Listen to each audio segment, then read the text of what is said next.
और एक बार मैं थोड़ा सा बता देता हूँ, बोहर मॉडल के बारे में हमने डिस्कस कर चुके थे, जिसके 3 तो पोस्टुलेट पढ़े थे, जिनका मैथमेटिकल एक्सप्रेशन ये था mv² बटा आर के जड़ ई² बटा आर स्क्वायर। पहला पोस्टुलेट था। दूसरा पोस्टुलेट प्यारे बच्चों ये था mvr is to n h बटा 2 पाई। ये दूसरा पोस्टुलेट था। और तीसरा पोस्टुलेट था, अगर कोई भी इलेक्ट्रॉन अगर जंप करता है तो उसका एनर्जी का जो डिफरेंस होगा वो एच न्यू के इक्विवेलेंट होगा। ये बोहर ने 3 पोस्टुलेट दिए थे, और बोहर के 3 पोस्टुलेट निकालने के बाद हमने प्यारे बच्चों इसका पहला एक एक्सप्रेशन निकाला था, जो हमने निकाला था रेडियाई ऑफ स्टेशनरी ऑर्बिट। प्यारे बच्चों, जो स्टेशनरी ऑर्बिट होती हैं, इनकी रेडियाई के बारे में भी हमने डिस्कस किया था कि स्टेशनरी ऑर्बिट की रेडियाई कैसे निकाली जाती हैं। जो रिजल्ट मैंने आपके सामने लिखवाया था वो लिख रहा हूँ। r is equal to 5.29 10⁻⁻11 metre और n² बटा z। ये रिजल्ट मैं आपको निकलवा चुका था रेडियाई ऑफ स्टेशनरी ऑर्बिट, और इसमें ये पढ़ा था r डायरेक्टली प्रोपोर्शनल है वो n² है। मतलब पहली ऑर्बिट, दूसरी ऑर्बिट, तीसरी ऑर्बिट का अगर रेडियाई का रेशियो निकालें तो 1:4:9 बनेगा। ये पहला क्वेश्चन था इसका। दूसरा हमने निकाला प्यारे बच्चों, वो निकाला velocity of electron in stationery orbit. तो आपके सामने रियल फॉर्मूला तो ये निकल के आया था 2πk इंटू ई², ठीक है भाई, divided by n into H, और ऊपर था z/n वेरिएबल था। और जब इसको सोल्व करते थे तो ये वैल्यू निकल के आई थी 2.2 इंटू 10⁻⁶ मीटर पर सेकेंड। हाइड्रोजन एटम के लिए z1 लिखते थे और पहली ऑर्बिट के लिए n की वैल्यू 1।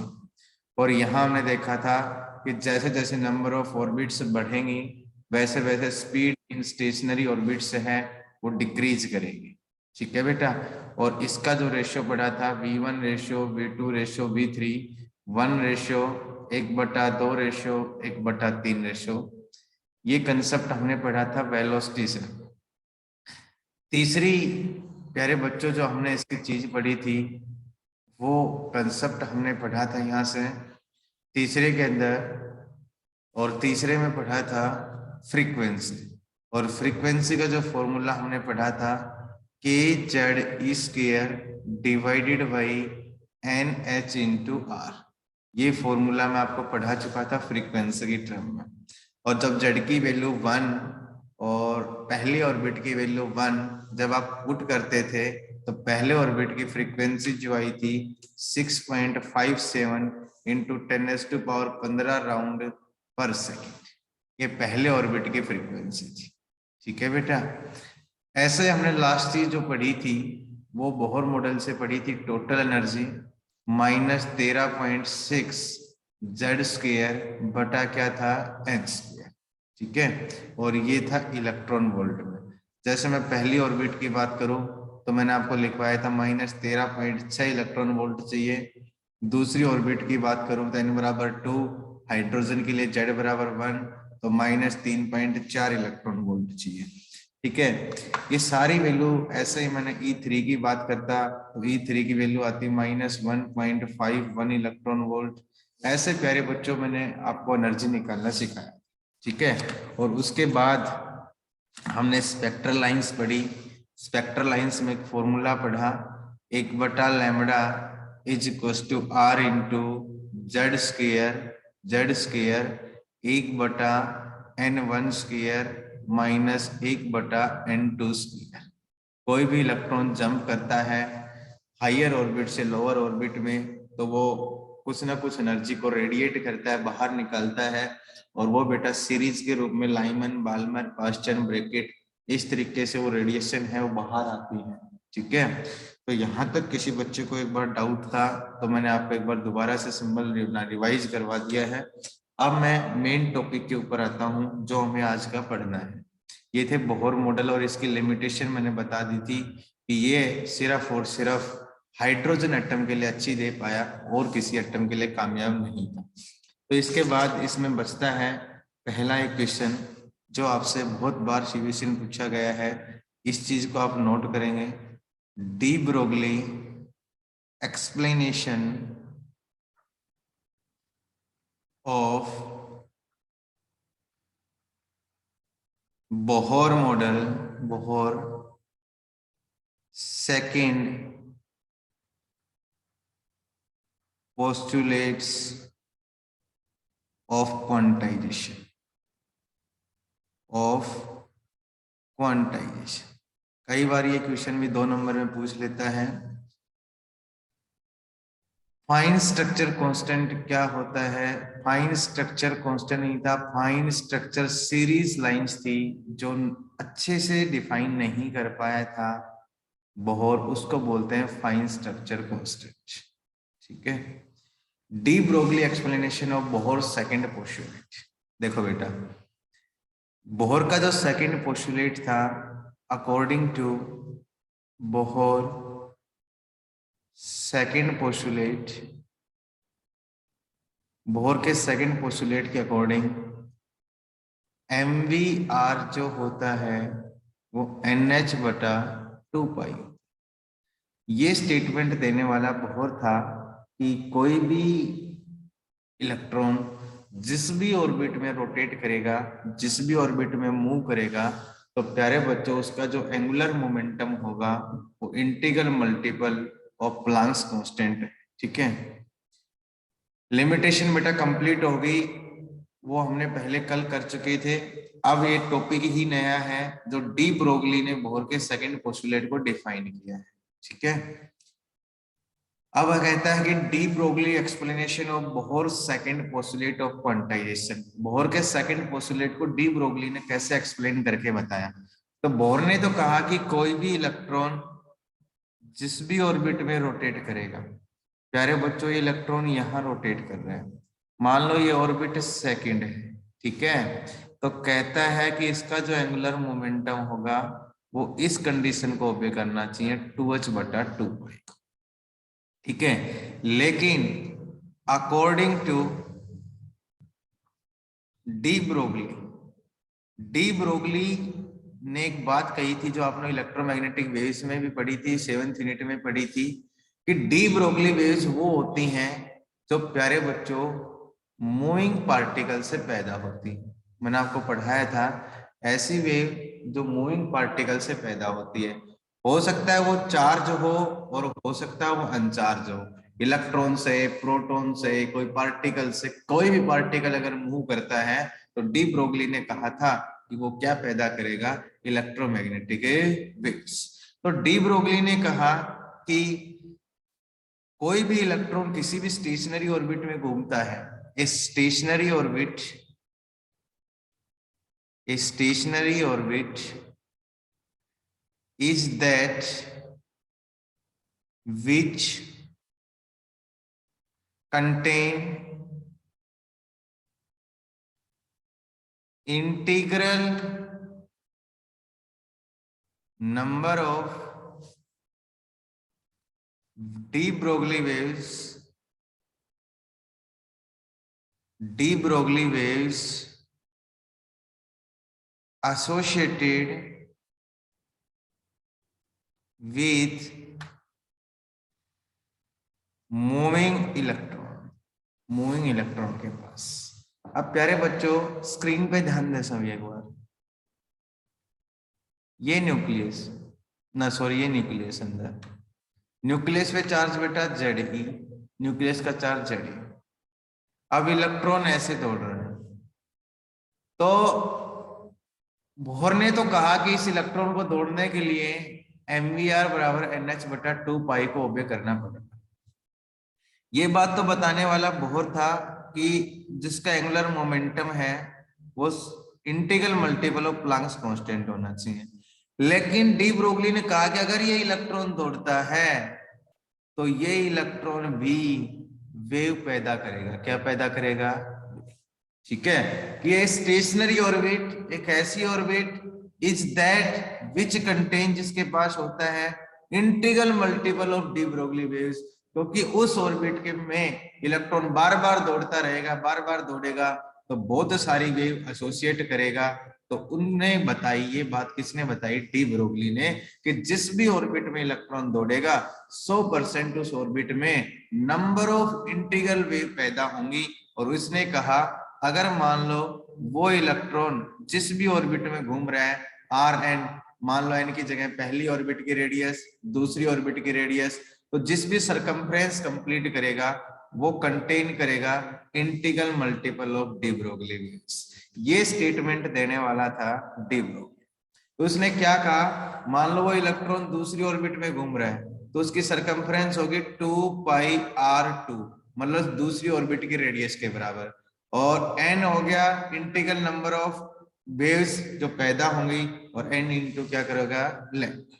ठीक है, तो इसने कहा कि जो भी इलेक्ट्रॉन जिस भी स्टेशनरी वेव में घूमेगा तो उसके अंदर बहुत सारी डी ब्रोगली वेव्स पैदा होंगी, जिसने इस फॉर्मूले से डिनोट कर दिया 2πr n। n नीचे मैंने नीचे लिखा है ताकि ये बता सके पहली ऑर्बिट, दूसरी ऑर्बिट, तीसरी ऑर्बिट। ठीक है बेटा, और आप सभी को पता है कि लैम्डा होता है वो h अपॉन में m भी होता है। तो यहां अगर मैं लिखूंगा 2πrn n, लैम्डा की वैल्यू h अपॉन में b, बोलो लिख सकता हूं।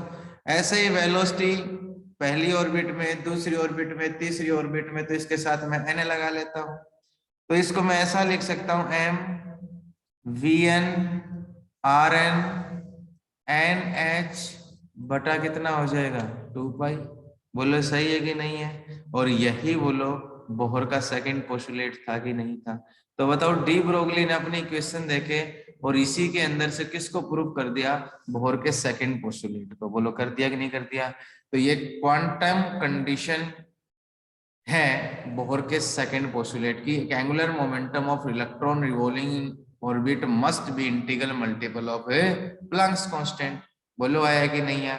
विच is quantum condition, quantum condition posed by Bohr, जो बोहर के द्वारा रिप्रेजेंट की गई थी। तो 2 नंबर में क्वेश्चन आता है कि बताओ प्रूफ करो कि डी ब्रोगली ने बोहर के सेकंड पोस्टुलेट को अच्छे से एक्सप्लेन कर दिया। तो बोहर का सेकंड पोस्टुलेट यही था, डी ब्रोगली ने कहा कि जिस भी ऑर्बिट में वो घूमेगा उसी ऑर्बिट में बहुत सारी वेव पैदा करेगा। तो इसने लिखा 2πr n बराबर n इंटू लैम्डा, ये इक्वेशन दी। तो 2πr into n into lambda, lambda H upon में mv, और इसने m इधर ले आया vn rn और nh बटा 2π, ये वैल्यू निकाल के बोहर के सेकंड पोस्टुलेट को प्रूफ कर उतार लो बेटा।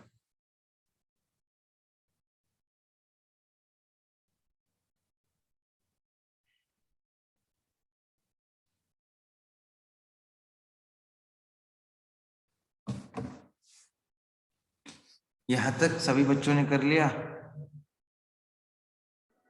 Yes sir. Thank you. Yes sir. Okay बेटा, कंटेन इंटीग्रल मल्टीपल, बेटा contain integral multiple of de Broglie waves, ये लिखे।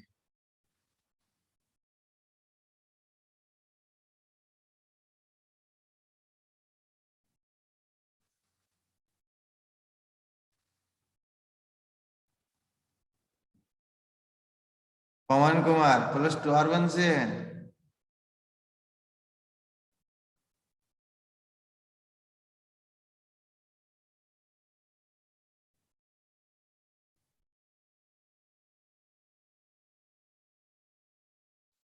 देखो बेटा नेक्स्ट,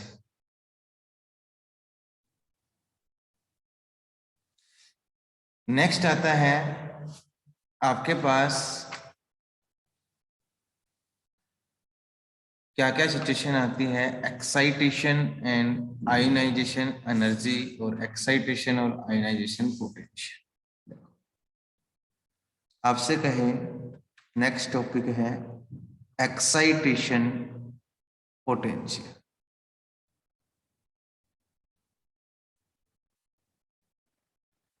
एक्साइटेशन पोटेंशियल क्या होता है देखो। नमस्ते नमस्ते निखिल बेटा। तो एक्साइटेशन के नाम से हमें एक बात पता चल रही है कि एक्साइटेड कौन होगा। ये न्यूक्लियस है बेटा, ये पहली ऑर्बिट है, ठीक है, n बराबर 1 है। ये दूसरी ऑर्बिट है, n बराबर 2 है, तो ये एक्साइट करेगा। ये तीसरी ऑर्बिट है, ठीक है बेटा, n बराबर 3। देखो n बराबर 1 का नाम हो गया ग्राउंड स्टेज, n बराबर 1 का नाम हो गया ground stage.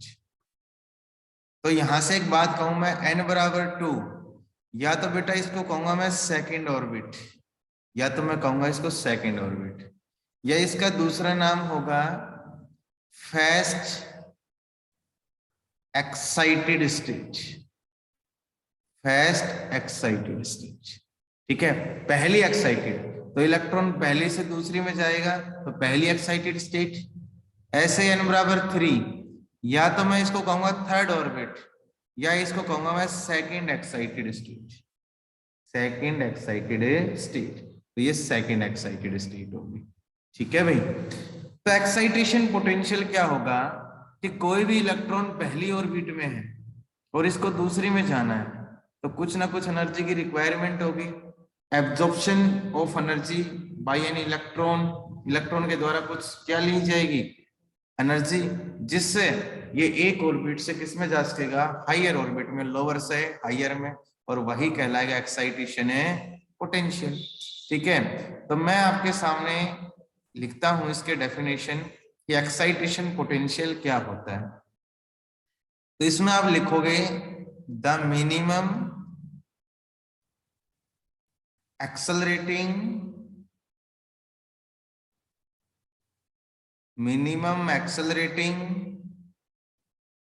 potential which provide an electron energy sufficient to jump from inner orbit to outer orbit. Outer orbit is called excitation potential. वो मिनिमम एक्सेलरेटिंग पोटेंशियल जो किसी इलेक्ट्रॉन को ये प्रोवाइड करे, इतनी एनर्जी दे दे ताकि वो क्या करे, जंप करे जाए, jump from inner orbit to outer orbit, jump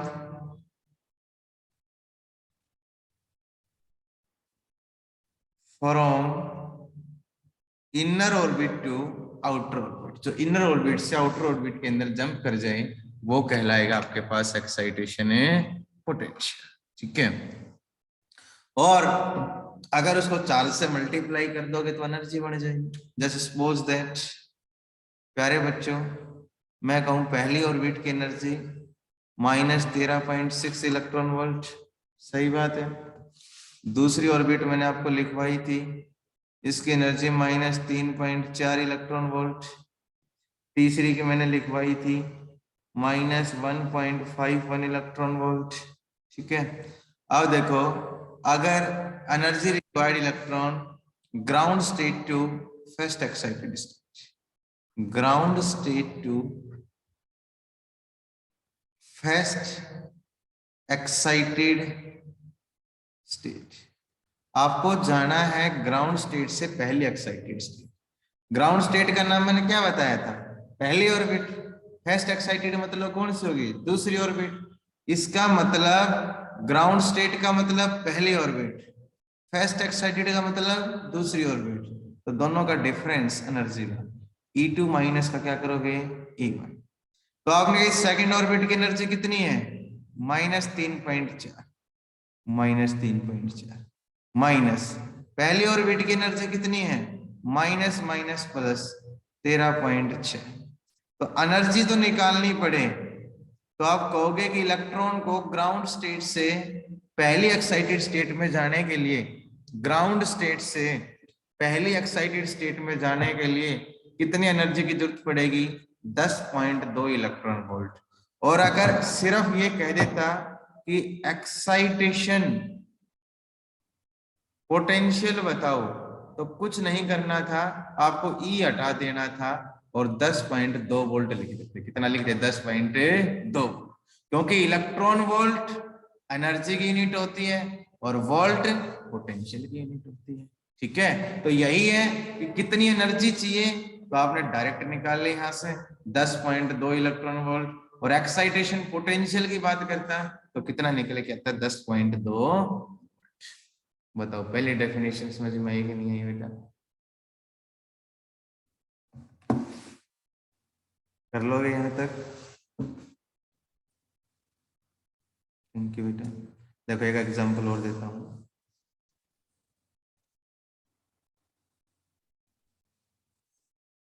जैसे आपसे ये कह देता कि आपको जाना है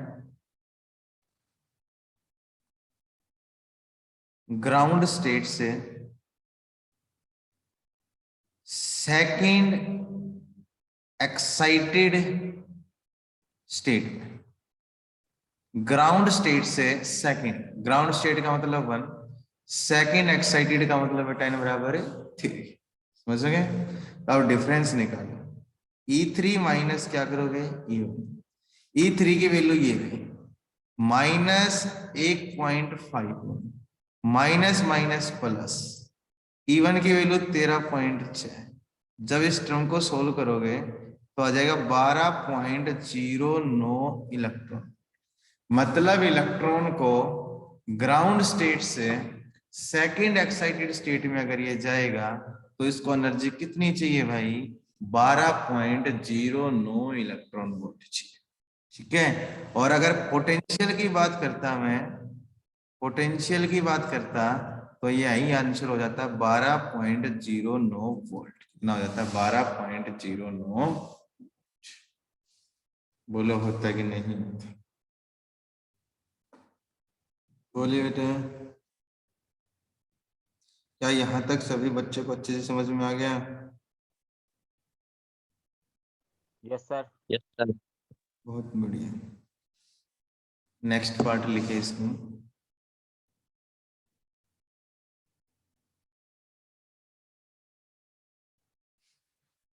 नेक्स्ट पार्ट में प्यारे बच्चों आपसे कहता है कि आयोनाइजेशन पोटेंशियल क्या हो। आयोनाइजेशन पोटेंशियल क्या हो। आयोनाइजेशन पोटेंशियल लिखें the minimum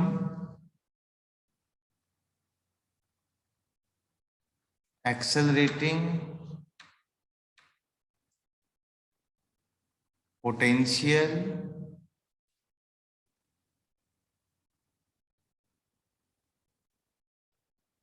which would provide an electron energy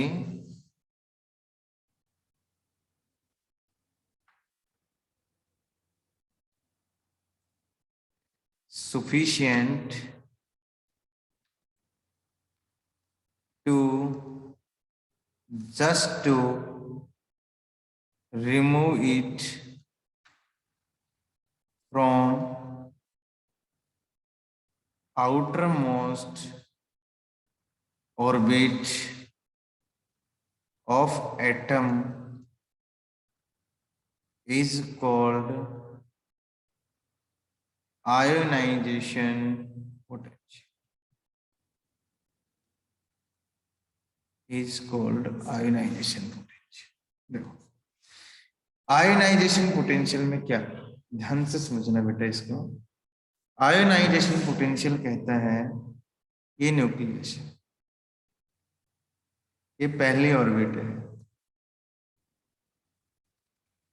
ये दूसरी ऑर्बिट है। तो पहली ऑर्बिट में बेटा एनर्जी चाहिए -13.6 इलेक्ट्रॉन वोल्ट, और दूसरी ऑर्बिट में चाहिए -3.4 इलेक्ट्रॉन वोल्ट, और तीसरी ऑर्बिट में चाहिए हमारी क्लास चल रही है? -5.51 इलेक्ट्रॉन। मेरी कैसे बंद हो गई? लाइट चली गई क्या? आप एक बार चेक करो, लाइट क्यों चली गई? लाइट आ रही है, ये तो नहीं डिस्चार्ज हो गया। आपने देख लिया यहाँ पे? तुम्हारे में आ रहा है? नहीं, वो तो स्क्रीन तो बंद नहीं हुई, तो इसका मतलब तो हाँ, स्क्रीन बंद नहीं तो डिस्चार्ज नहीं। हाँ, तो ये अपना ध्यान रखना जब देना है। लेकिन लाइट आ रही है। आ रही है लाइट, देखो चल। कैसे करें? डिपिसिंग सर को थोड़ी प्रॉब्लम होगी बेटा। E1 की वैल्यू -13.6, E2 की वैल्यू -3.4, E3 की वैल्यू -1.51। तो मैंने कहा था मिनिमम एक्सेलरेटिंग पोटेंशियल, वो minimum accelerating potential which would provide, जो हमें देता है electron energy to just remove it, जो इसको बाहर निकालना है। तो अगर मान लो कोई इलेक्ट्रॉन दूसरी ऑर्बिट में है और इसको यहां से बाहर फेंकना है, तो -3.4 इलेक्ट्रॉन वोल्ट एनर्जी से बंधा हुआ है। तो यहाँ अगर मैं 0 इलेक्ट्रॉन वोल्ट बना दूं तो ये आसानी से बाहर चला जाएगा। तो इसका मतलब मेरे को कितनी देनी पड़ेगी? +3.4 इलेक्ट्रॉन वोल्ट। कितनी देनी पड़ेगी? +3.4। अगर मैं कहता तीसरी ऑर्बिट में, तो तीसरी ऑर्बिट के लिए मेरे को एनर्जी चाहिए -1.5 वो दौड़ने के लिए, लेकिन उससे उसको बाहर निकालना है। तो आप उसको +1.51 दे दो, तो कितना बना देगा? 0। कितना बना देगा? 0। तो याद रखना, ऑर्बिट की एनर्जी है उसको बस प्लस करके लिख दो, ठीक है। जैसे पहला क्वेश्चन ही आ जाए, ionization energy of hydrogen atom, hydrogen atom in ground state, in ground state। Ionization energy of hydrogen atom in ground state की बात कर ले, तो ग्राउंड स्टेट में चलने के लिए कितनी चाहिए थी? -13.6 इलेक्ट्रॉन वोल्ट। तो बाहर निकालने के लिए इतनी दोगे तभी 0 बनाएगा। तो कितना आंसर आएगा? 13.6।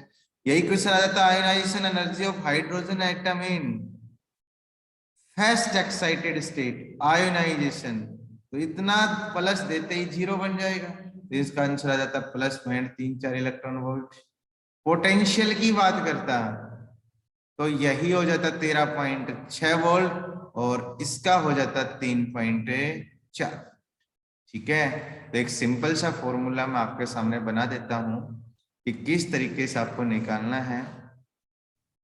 तो आप प्यारे बच्चों जब यहां से वैल्यू निकाल पाएंगे, तो एक छोटा सा कंसेप्ट आपको लगाना है कि आयोनाइजेशन के लिए जितनी एनर्जी है बस उसको प्लस करके लिखना है और कुछ भी नहीं करना, और एक्साइटेशन के लिए दोनों का माइनस करना है।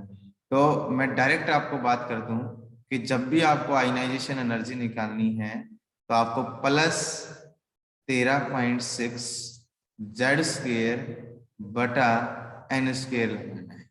जब भी आपको आयनाइजेशन एनर्जी निकालनी है तो आपको +13.6 Z² बटा n² लगाना है। पहले ऑर्बिट के लगाओगे तो n की वैल्यू 1, हाइड्रोजन के लिए Z की वैल्यू 1, दूसरे के लिए 2, तीसरे के लिए 3। इस तरीके से आप किसी भी एलिमेंट की आयनाइजेशन एनर्जी को बड़े अच्छे से देख सकते हैं।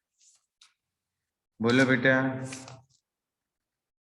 समझ गए? बहुत अच्छे से। आशा है कि सभी बच्चों ने इसको बहुत अच्छे से पढ़ा होगा। Ionization energy, excitation energy, ionization potential, excitation potential. जल्दी से एक बार रिप्लाई कर दो। बहुत बहुत धन्यवाद रहेगा आपका। फिर हम नेक्स्ट टॉपिक डिस्कस करते हैं।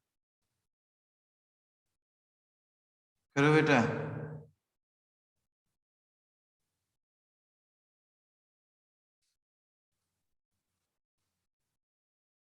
ओके बेटा, ओके। देखो,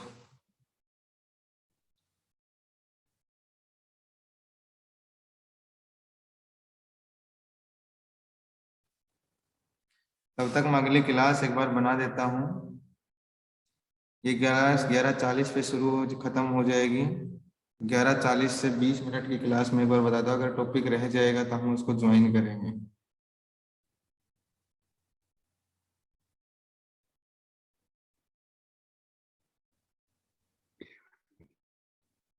वन मिनट होल्ड रखिए।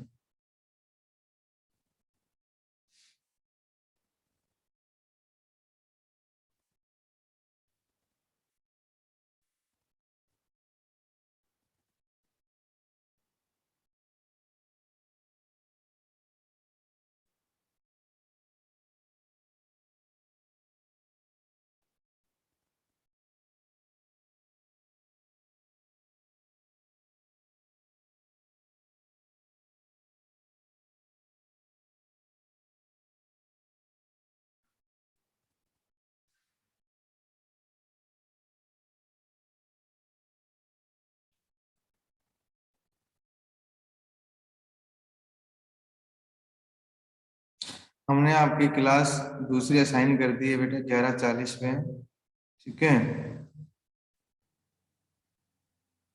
तो ये 11:40 से 12 बजे तक हम इस क्लास को लेंगे, और इस क्लास को आपको बस 10 मिनट के लिए ही ज्वाइन करना पड़ेगा। तो सभी बच्चे तुरंत 10 मिनट के बाद 11:40 पे तुरंत ज्वाइन कर जाएं दोबारा से, ठीक है बेटा। नेक्स्ट देखिए।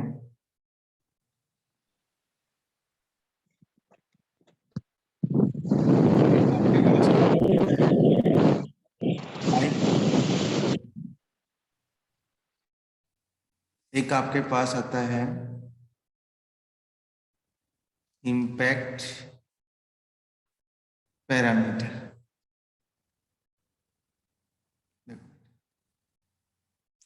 अगर हम बात करते हैं इम्पैक्ट पैरामीटर, तो इम्पैक्ट पैरामीटर क्या होता है ध्यान से समझिए। इट, जिसको बी से डिनोट करते हैं, it may be define as the perpendicular distance of initial velocity vector of alpha particle from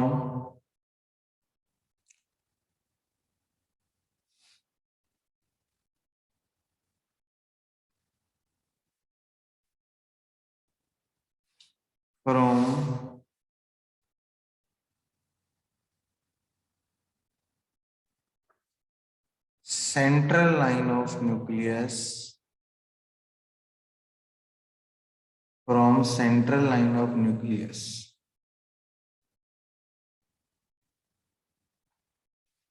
देखो, it may be defined as the perpendicular distance of initial velocity vector of alpha particle from the central line of nucleus.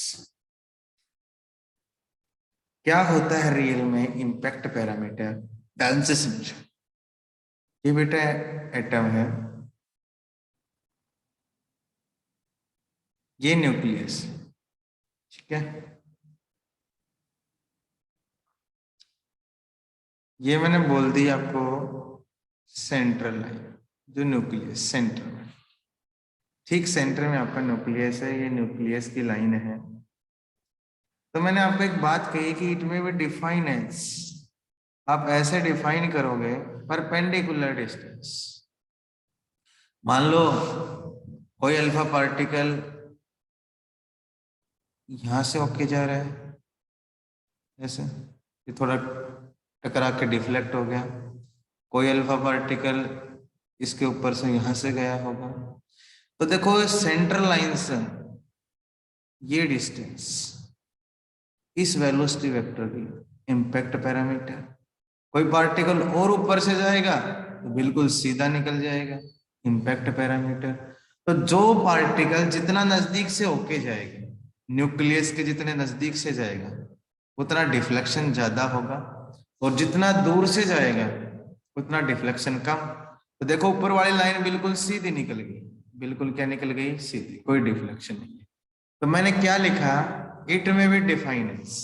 आप प्यारे बच्चों ऐसे define करोगे, perpendicular distance of initial velocity vector, चाहे आप पहली line की बात करो, ये पहली लाइन अल्फा पार्टिकल, ये दूसरी लाइन, इनिशियल वेलोसिटी वेक्टर कोई भी वेक्टर के डिस्टेंस यहां से सेंटर लाइन तक की डिस्टेंस, जहां से अल्फा पार्टिकल निकला है वहां से और सेंटर लाइन तक की जो डिस्टेंस है परपेंडिकुलर, उसको बोलेंगे आपको क्या, इम्पैक्ट पैरामीटर। तो मान लो ये एटम है, ये न्यूक्लियस है, कोई अल्फा पार्टिकल यहां से निकला, कोई यहां से निकला, कोई अल्फा पार्टिकल यहां से निकला, तो सब पार्टिकल अलग अलग जगह से निकले, तो इसकी डिस्टेंस ये होगी, इसकी इंपैक्ट पैरामीटर क्या होगा, ये होगा, इसका इंपैक्ट पैरामीटर क्या होगा, ये होगा। तो इसका मतलब ये सब के लिए क्या होगा, अलग अलग। और इंपैक्ट पैरामीटर, अब कोई अल्फा पार्टिकल मान लो न्यूक्लियस के नजदीक से निकलता है तो सबसे ज्यादा डिफ्लेक्ट होगा, जो दूर से निकलेगा वो सीधा निकल जाएगा। तो इसका मतलब ये क्या बताता है, दूसरा, ये ट्रेजेक्ट्री ऑफ पार्टिकल या अल्फा पार्टिकल का पाथ भी बताएगा, उसकी ट्रेजेक्ट्री बताएगा कि अगर न्यूक्लियस के जितने नजदीक से जाओगे उतना डिफ्लेक्शन ज्यादा होगा, और न्यूक्लियस से जितने दूर से जाओगे उतना डिफ्लेक्शन क्या होगा, कम होगा। ठीक है, तो इट आल्सो डिटरमाइन, इसके नीचे लिख सकते हो, इट ऑल्सो डिटरमाइन, ये डिटरमाइन करता है trajectory traced by alpha particle in passing through gold foil.